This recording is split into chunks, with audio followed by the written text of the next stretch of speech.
All right, well, we're getting closer, a lot closer to the first startup of this LS swap on the 85 Z28. But first, I'm just gonna bring you a quick video. If you don't know, in previous videos, I've done a LS swap with a 5.3 truck motor going into 85 Z28, and with the suspension done, the engine build, and all the little pieces here and there, it leaves me with a little to no money for transmission. At least not $4,000 for the Tremec 5-speed, the new TKX.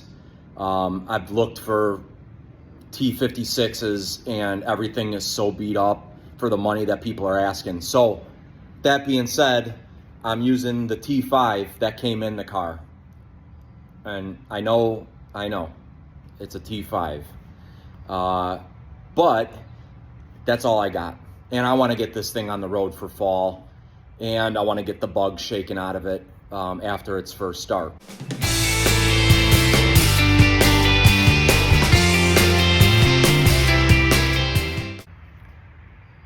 So I had the UMI Crossmember and a UMI torque arm, and the Crossmember had the torque arm relocation bracket on it. I thought that was going to work for the LS swap, and what I found was with the long tube headers on the LS motor, it would make fabricating exhaust to run back to the Y pipe just extremely difficult, and ground clearance would be next to nothing. So I went with the Hooker Blackheart T56 swap Crossmember, and basically what that means is it's not gonna fit the T5.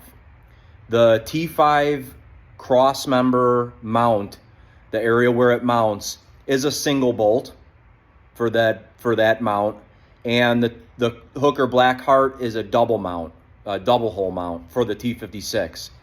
So what that left me with was to make a decision on how I mount the T5 to that Hooker Blackheart Crossmember, and this is what I came up with. So this is the adapter plate that I made to mount the T56 Blackheart to a T5. And as you can see, it's just some 5/16 inch steel that I ordered off the interweb. Drilled a couple holes where the mounts into the Hooker Blackheart, and then just an elongated hole for where the single mount for the trans goes into. Yeah, I know, it's not the prettiest thing. This is in bare steel. I'm gonna paint it, throw some primer on it, paint it black so it matches up with the Crossmember. And this might just be version 1, because I just got to get the trans mounted so that I can get this thing as a roller and moved over to a local exhaust shop that's going to do the exhaust from the headers back to the Y pipe for me.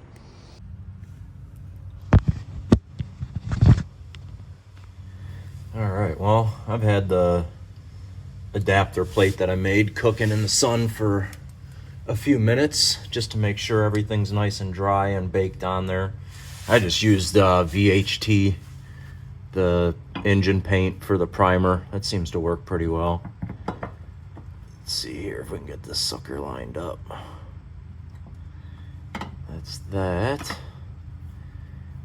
Get one through here.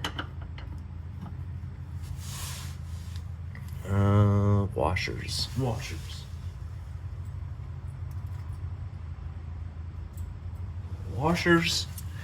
And then I've got this locking nut, which is just dimpled on the insides, and it should provide a nice, secure, not backing out fit. I didn't want to really use like a nylon lock nut. There we go. That's the size. So let's see. Get a washer inside there. Yeah, and the basic reasoning for that elongation, in 100% 100% clarity here. This is not, I didn't put this on a mill, or, you know, wasn't exact measurements. So this kind of just, I saw where it was sitting and just realized that it needed to have some adjustability based on where my holes were at and how everything was lining up. So that was the reasoning for it. Nothing, no other reason like, oh, I need adjustability, but just basically to get it in there and make sure that it lined up. Let's get this other one in. Those are the bolts I was telling you about. I used just a convex shape so it sits down in that plate and doesn't interfere with the transmission. Let's grab this. Get this one on there. Yeah, once you turn them to a certain point, they kind of get like really tight. So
but here, as you can see, that was my goal, and it looks like after all is said and done, I would have had enough room to just use a regular head bolt up here, but I thought the countersunk ones for any movement up or down would be good.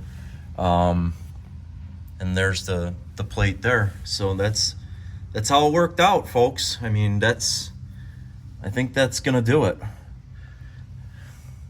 There's that drip. Damn it. But oh, the only other thing I did was, I don't know if you can see this. I'll try and get you the best shot. But right where that speedometer sensor sits, I did have to notch this crossmember just a little bit, because once the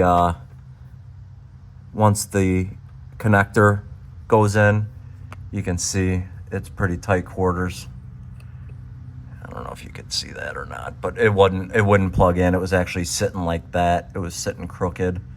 So got that done. I'm gonna have to wipe that down. It's got a little bit of gear oil on it. What do you think, big dog? Well, that's a wrap, guys.